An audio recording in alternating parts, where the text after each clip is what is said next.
Salam satu akal sehat semuanya, selamat datang di channel kami tempat menceritakan sebuah fictional story untuk temani kegabutan kalian. Dan sebelum video dimulai, tolong dukung channel ini dengan pencet tombol subscribe-nya. Dan jika sudah, mari kita mulai. Di sebuah desa kecil di Jawa Barat, sebuah rumah yang tampaknya biasa saja mulai menarik perhatian pihak berwenang. Rumah itu terletak di ujung jalan desa, tidak jauh dari perempatan utama, dengan pagar tinggi dan jendela yang tertutup rapat. Penduduk setempat mengenalnya sebagai rumah milik seorang pria yang jarang berinteraksi dengan warga sekitar. Selama beberapa bulan terakhir, rumah itu menjadi tempat yang semakin mencurigakan bagi pihak kepolisian setempat. Rumah itu tidak mencolok. Cat tembok yang mulai pudar, gerbang yang sudah berkarat, dan kebun kecil yang tidak terawat memberikan kesan bahwa rumah ini sudah lama ditinggalkan. Namun ada satu hal yang tidak bisa diabaikan, aktivitas yang terjadi di sekitar rumah ini. Setiap hari, kendaraan-kendaraan dengan plat nomor luar daerah datang dan pergi beberapa kali sehari. Mobil-mobil ini tidak pernah berhenti lama, hanya beberapa menit sebelum berangkat kembali ke arah yang berbeda. Tidak ada yang tahu siapa pemilik kendaraan ini, dan warga setempat tidak pernah cukup penasaran untuk bertanya. Mereka hanya memperhatikan dengan penuh curiga. Densus 88, unit khusus anti-terorisme yang dikenal dengan kemampuannya dalam melakukan penyelidikan mendalam dan penggerebekan yang cepat, telah mengamati rumah ini selama beberapa minggu. Informasi yang mereka terima dari intelijen menunjukkan bahwa rumah ini bukan hanya tempat tinggal biasa. Beberapa sumber yang tidak bisa disebutkan namanya melaporkan bahwa rumah tersebut digunakan sebagai markas oleh agen-agen yang terlibat dalam jaringan penyaluran tenaga kerja Indonesia, TKI, ilegal ke Kamboja. Dalam beberapa tahun terakhir, perdagangan manusia telah menjadi masalah serius, dan jaringan semacam ini beroperasi dengan licik, mengeksploitasi ribuan orang yang mencari pekerjaan di luar negeri. Pasukan Densus 88 telah mengumpulkan berbagai bukti yang mengindikasikan bahwa rumah ini menjadi tempat pertemuan para agen penyalur TKI. Penggunaan kendaraan yang tidak terdaftar, transaksi yang dilakukan dengan cara mencurigakan, dan sejumlah orang asing yang terlihat datang dan pergi. Dengan tergesa-gesa semuanya menambah kecurigaan. Mereka mulai mengidentifikasi pola kegiatan di rumah tersebut, memperhatikan waktu-waktu tertentu ketika mobil-mobil itu muncul, dan mencatat jenis-jenis barang yang dibawa masuk ke dalam rumah. Penyelidikan yang dilakukan tidak hanya mengandalkan pengamatan dari kejauhan. Tim Densus 88 juga menggunakan alat-alat canggih untuk mengawasi komunikasi yang terjadi di sekitar lokasi. Pengintaian dilakukan selama berhari-hari, dan setiap informasi baru diperoleh melalui pantauan telepon, pesan teks, dan komunikasi lainnya yang dilakukan oleh para tersangka yang terhubung dengan rumah tersebut. Namun, meskipun bukti semakin menguat, Densus 88 tahu bahwa mereka tidak bisa bertindak sembarangan. Penggerebekan semacam ini memerlukan perencanaan yang matang, koordinasi yang tepat, dan tindakan yang cepat untuk menghindari adanya pelarian dari pihak yang terlibat. Mereka tidak hanya mengincar satu orang atau satu kelompok. Mereka tengah menghadapi jaringan yang lebih besar dengan banyak individu yang tersebar di berbagai daerah. Dalam beberapa hari terakhir, pengintaian semakin intensif. Tim Densus 88 bekerja dengan cermat, memastikan bahwa tidak ada informasi yang bocor, dan bahwa setiap anggota tim memahami peran mereka dalam operasi ini. Semua anggota tim yang terlibat sudah dipilih karena keahlian mereka dalam melakukan operasi semacam ini. Keberhasilan mereka bergantung pada kerahasiaan dan kecepatan. Pada pagi yang cerah, cuaca di desa itu tampak tidak berbeda dengan hari-hari biasa. Warga desa melanjutkan aktivitas mereka tanpa menyadari apa yang akan terjadi. Sementara itu, tim Densus 88 sudah bersiap di pos-pos tertentu di sekitar desa. Mereka menyusun strategi, memastikan bahwa mereka dapat mengelilingi rumah tersebut dengan cepat jika sesuatu berjalan tidak sesuai rencana. Informasi terbaru yang mereka terima menunjukkan bahwa ada kemungkinan besar bahwa para agen di rumah itu akan melaksanakan sebuah transaksi besar dalam waktu dekat. Setelah malam yang penuh ketegangan, tim Densus 88 akhirnya menerima sinyal untuk bertindak. Mereka tahu ini adalah momen yang sangat penting. Jika mereka gagal kali ini, kemungkinan besar jaringan ini akan melanjutkan operasi mereka, mengeksploitasi lebih banyak orang. Namun, jika mereka berhasil, itu akan menjadi langkah besar dalam pemberantasan perdagangan manusia di Indonesia. Sebagian besar anggota tim bergerak dengan kecepatan tinggi menuju lokasi, menyusuri jalan-jalan yang gelap dan sepi. Di beberapa titik, mereka bersembunyi di balik bangunan atau kendaraan untuk menghindari terlihat. Semua anggota tim memakai pakaian seragam lengkap, siap dengan senjata dan perlengkapan lain yang diperlukan untuk penggerebekan. Di udara, pesawat, tanpa awak siap mengambil gambar situasi di sekitar rumah. Satu persatu, tim Densus 88 mulai memasuki posisi mereka, bersembunyi dengan sempurna di tempat-tempat yang sudah disiapkan sebelumnya. Mereka menunggu dengan tenang, memastikan bahwa setiap langkah yang diambil sudah terencana dengan matang. Ada rasa tegang di udara, tetapi mereka tetap fokus memusatkan perhatian pada rumah yang sekarang menjadi sasaran utama mereka. Sebagai bagian dari taktik mereka, beberapa anggota Densus 88 juga memantau komunikasi terakhir yang dikirim oleh para agen yang berada di dalam rumah. Mereka menunggu sinyal dari seorang anggota tim yang sudah mendekati rumah, menandakan bahwa saatnya untuk bertindak. Dengan segala persiapan yang telah dilakukan, operasi ini berada di ambang keberhasilan. Pasukan Densus 88 hanya menunggu momen yang tepat untuk mengamankan tempat itu dan menggagalkan rencana jahat yang telah berlangsung terlalu lama.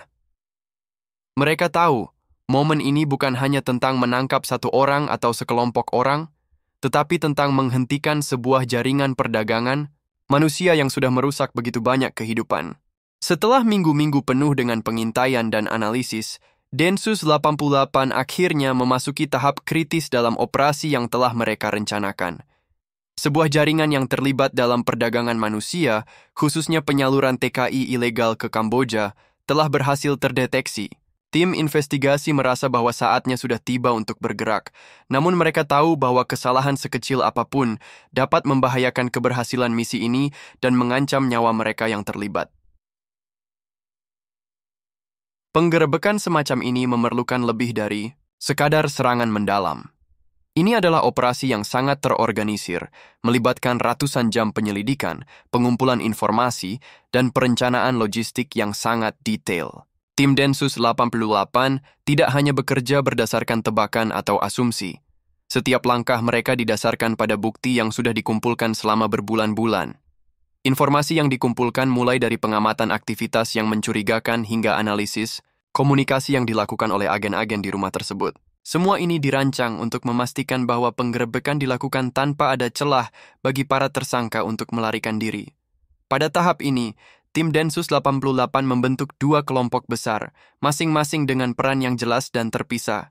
Kelompok pertama bertanggung jawab untuk menyegel lokasi dan memastikan tidak ada seorang pun yang bisa keluar atau masuk, sedangkan kelompok kedua akan berfokus pada penyisiran dan penangkapan orang-orang yang ada di dalam rumah tersebut. Kecepatan dan ketepatan adalah kunci. Mereka harus bergerak cepat agar tidak memberi kesempatan kepada para tersangka untuk membuang barang bukti atau melarikan diri. Rencana ini juga melibatkan pengawasan udara dengan penggunaan drone untuk memberikan gambaran yang lebih jelas tentang situasi di sekitar rumah. Seiring dengan waktu yang semakin mendekat, semakin jelas bahwa para agen yang berada di dalam rumah sudah mengetahui bahwa mereka tengah diawasi. Namun, mereka mungkin tidak tahu kapan tepatnya Densus 88 akan bertindak. Itulah mengapa tim memutuskan untuk menjaga kerahasiaan penuh hingga detik terakhir. Persiapan dimulai dengan pemetaan lokasi. Setiap anggota tim diberi instruksi yang sangat rinci mengenai peran mereka. Mereka diberikan gambaran tentang struktur rumah, pintu dan jendela yang bisa dijadikan jalur masuk, serta kemungkinan jalur pelarian yang mungkin digunakan oleh para tersangka jika terjadi penggerebekan. Rumah itu sendiri terletak di ujung jalan, desa, dan rumah-rumah sekitar cukup padat. Jika ada yang mengetahui tentang rencana penggerebekan ini lebih awal, bisa jadi operasi ini akan gagal. Oleh karena itu, setiap detail harus disiapkan dengan hati-hati. Sebagian besar anggota tim berada di posisi yang cukup jauh dari rumah yang menjadi sasaran, namun beberapa orang ditempatkan di lokasi strategis di sekitar area perumahan. Mereka tahu bahwa jaringan ini cukup cerdik dalam menghindari kejaran, jadi setiap anggota tim harus bisa bertindak cepat dan meminimalkan potensi pelarian. Keputusan untuk melaksanakan penggerebekan di pagi hari juga sudah dipertimbangkan dengan matang. Tidak hanya karena itu adalah waktu yang tepat untuk memanfaatkan keterbatasan penglihatan para tersangka yang mungkin terkejut, tetapi juga karena lebih mudah mengamankan area dengan minim gangguan dari warga sekitar yang biasanya sibuk bekerja. Di luar itu, tim telah menyiapkan kendaraan khusus untuk membawa barang bukti, termasuk dokumen-dokumen yang diperkirakan sangat bernilai untuk mengungkap jaringan perdagangan manusia ini. Semua kendaraan yang terlibat dalam operasi dilengkapi dengan sistem komunikasi yang sangat canggih, memastikan bahwa setiap perubahan situasi dapat segera diteruskan ke seluruh anggota tim.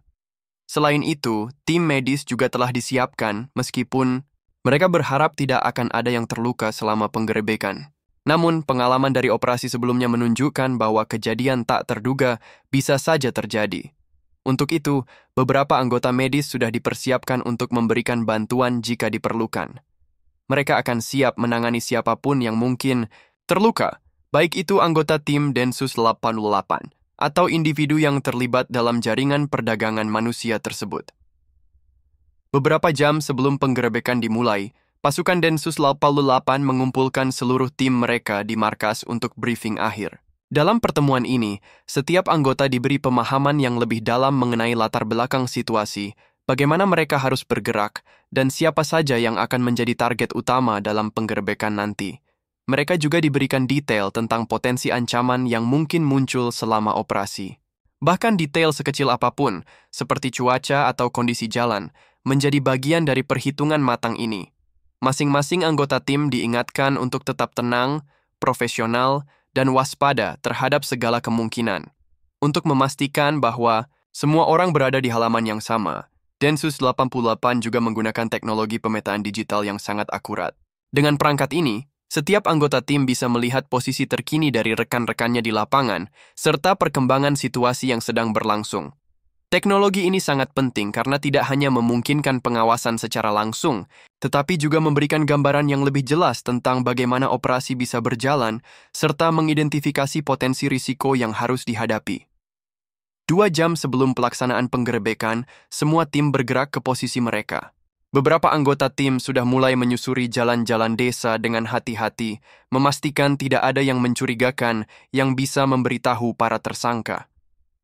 Di sisi lain, beberapa anggota tim yang lebih terlatih berada di luar rumah, bersiap untuk menutup kemungkinan jalur pelarian.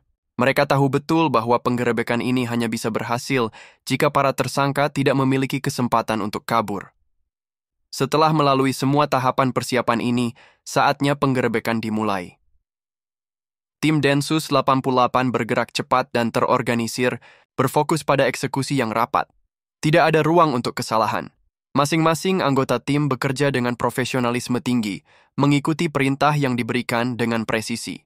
Setiap detik sangat berarti dalam operasi ini, dan keberhasilan mereka bergantung pada seberapa cepat mereka bisa mengamankan area dan menangkap para tersangka tanpa memberikan kesempatan untuk melarikan diri.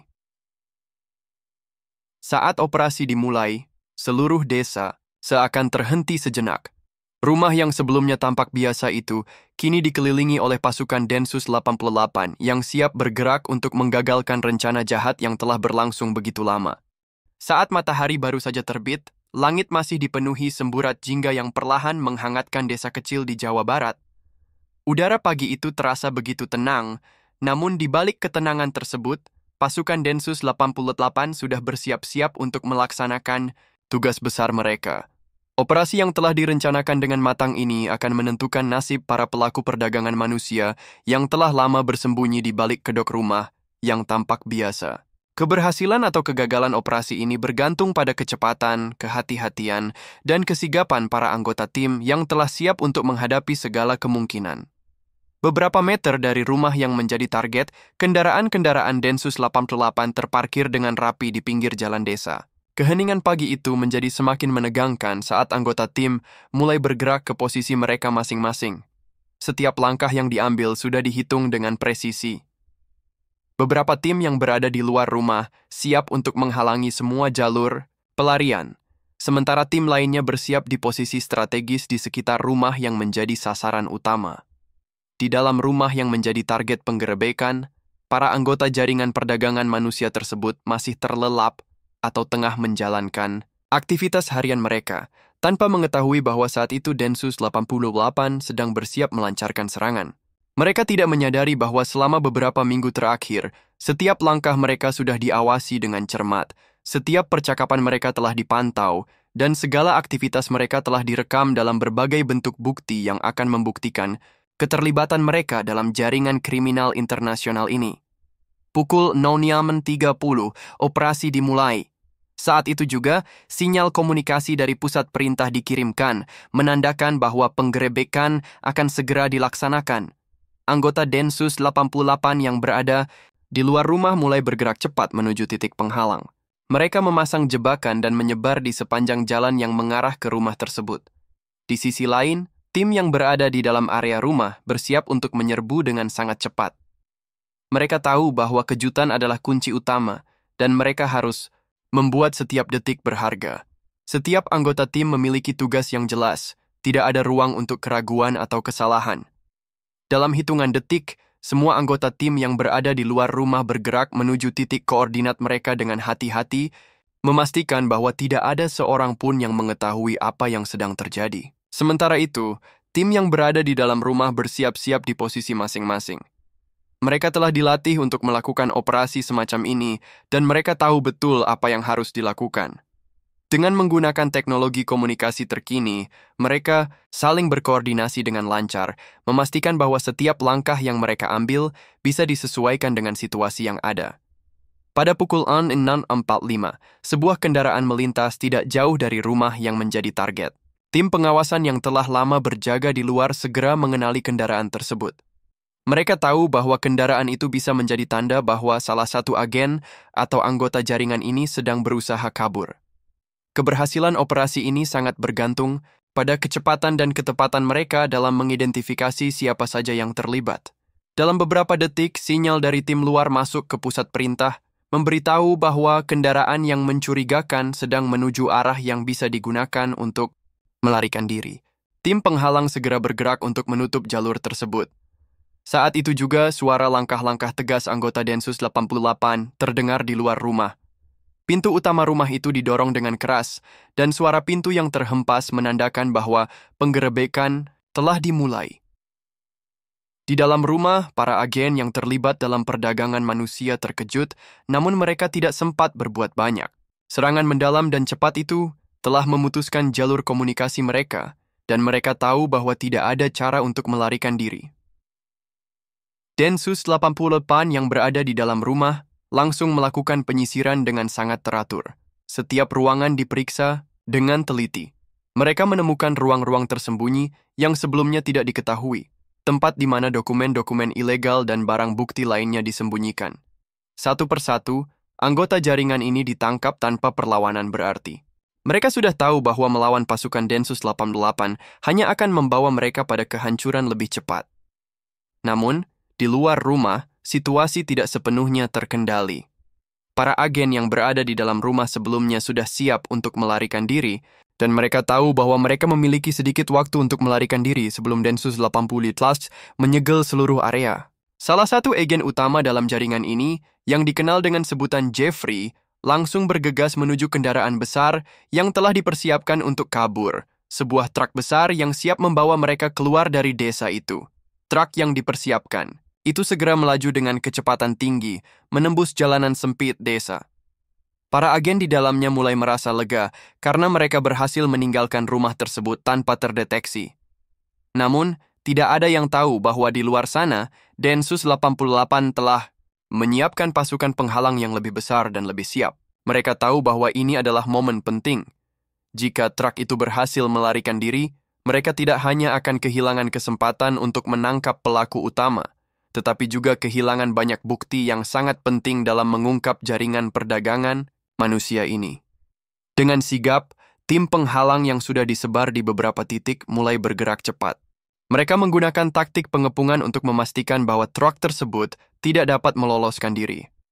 Tim di lapangan mengatur komunikasi dengan sempurna, dan mereka segera mendekati posisi truk yang melaju dengan kencang.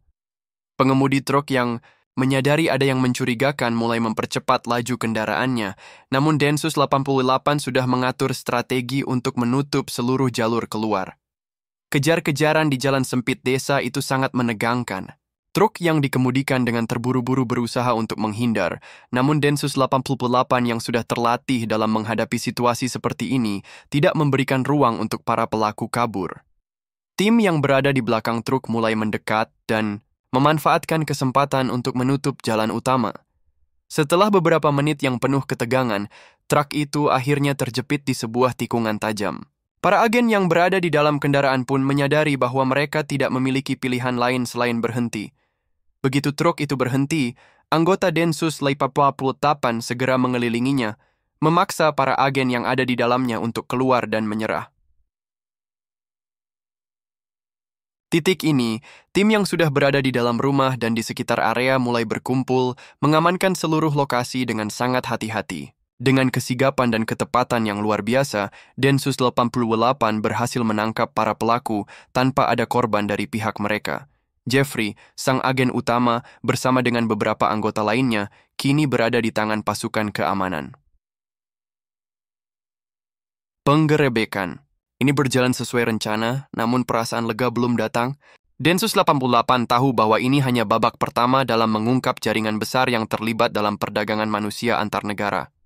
Banyaknya bukti yang ditemukan dalam rumah tersebut menunjukkan bahwa mereka telah menggagalkan sebuah operasi besar yang sudah berjalan cukup lama. Mereka tidak hanya berhasil menangkap para pelaku, tetapi juga mencegah banyak korban yang mungkin sudah dipersiapkan untuk diberangkatkan ke Kamboja. Setelah operasi penggerebekan yang sukses di desa kecil di Jawa Barat, Densus 88 berhasil menangkap jaringan besar perdagangan manusia yang telah lama beroperasi dengan modus penyelundupan tenaga kerja ilegal. Para pelaku yang ditangkap, termasuk Jeffrey, agen utama jaringan tersebut, langsung dibawa ke markas besar untuk diperiksa lebih lanjut. Semua dokumen dan barang bukti yang ditemukan di lokasi penggerebekan segera diproses dan diserahkan kepada pihak berwenang. Tidak hanya itu, hasil dari interogasi yang dilakukan terhadap para pelaku yang ditangkap membuka lebih banyak informasi penting mengenai jaringan ini, termasuk siapa saja yang terlibat dan sejauh mana mereka telah menyebar. Di tengah proses pemeriksaan dan pengumpulan bukti, para pelaku yang telah ditangkap mulai merasakan dampak dari tindakan mereka.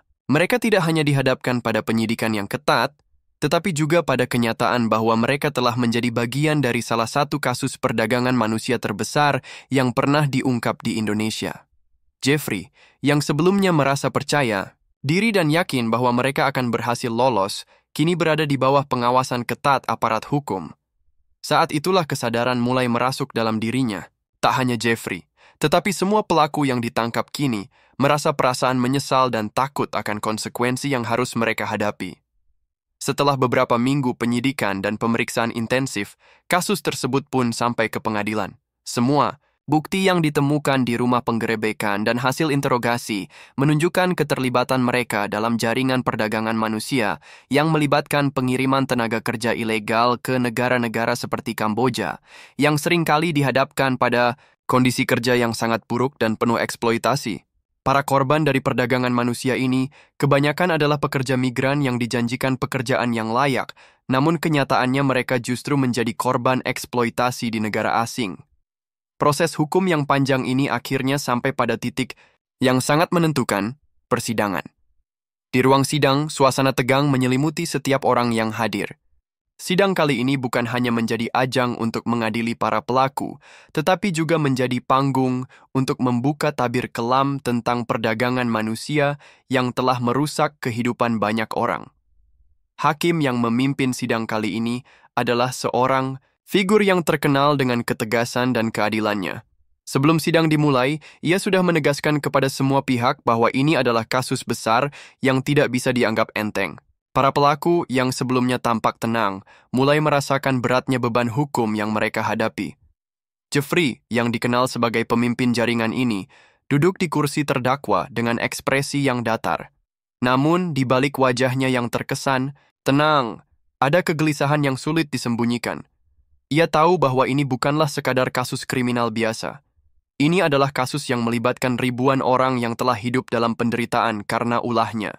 Meskipun ia mencoba untuk tetap tenang, tak bisa dipungkiri bahwa ia merasa cemas dengan apa yang akan terjadi di akhir sidang.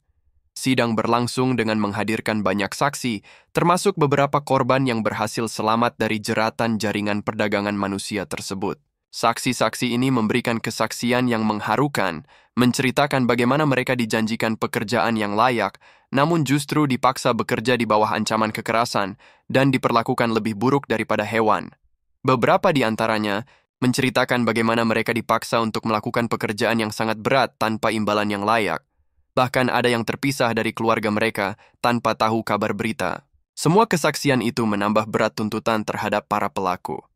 Di sisi lain, pengacara yang membela para terdakwa mencoba melakukan pembelaan dengan argumen bahwa para pelaku hanya menjalankan peran yang diberikan dalam jaringan tersebut dan tidak sepenuhnya mengetahui dampak buruk dari tindakan mereka.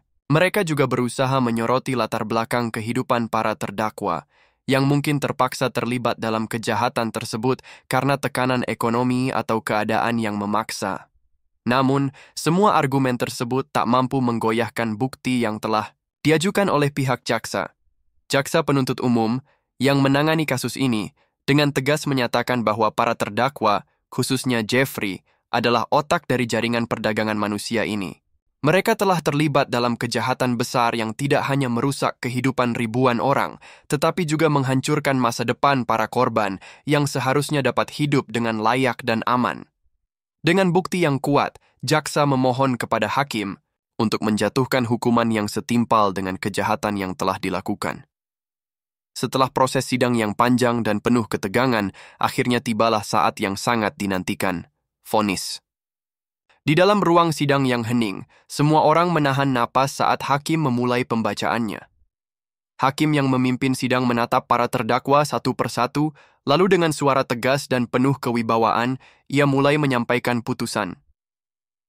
Terdakwa, Jeffrey dan kawan-kawan, berdasarkan bukti yang diajukan, kesaksian para korban, dan peran Anda yang sangat besar dalam jaringan perdagangan manusia yang telah menelan banyak korban, saya memutuskan untuk menjatuhkan vonis hukuman mati terhadap semua. Kata-kata hakim itu seperti petir yang menyambar. Jeffrey yang sebelumnya tenang, kini tak dapat menyembunyikan ekspresi terkejut dan ketakutannya. Ia merasa dunia seakan runtuh di hadapannya. Begitu juga dengan para pelaku lainnya, yang hanya bisa menundukkan kepala. Bagi mereka, ini adalah akhir dari segala impian dan harapan yang pernah mereka miliki. Vonis hukuman mati bagi Jeffrey dan jaringan yang terlibat dalam perdagangan manusia ini menjadi sebuah pembelajaran besar bagi masyarakat Indonesia dan dunia. Kejahatan semacam ini tidak bisa dibiarkan begitu saja. Sebagai negara yang menjunjung tinggi hak asasi manusia, Indonesia bertekad untuk memberi hukuman yang setimpal bagi para pelaku kejahatan yang telah merusak masa depan ribuan orang yang tidak bersalah. Vonis tersebut juga menjadi pesan keras bagi mereka yang berpikir untuk terlibat dalam perdagangan manusia. Negara tidak akan membiarkan tindakan keji seperti itu terjadi tanpa konsekuensi. Keputusan hakim menjadi penegasan bahwa keadilan, meski terkadang membutuhkan waktu yang panjang, pada akhirnya akan berpihak pada korban dan hukum akan tetap tegak di hadapan mereka yang melanggar.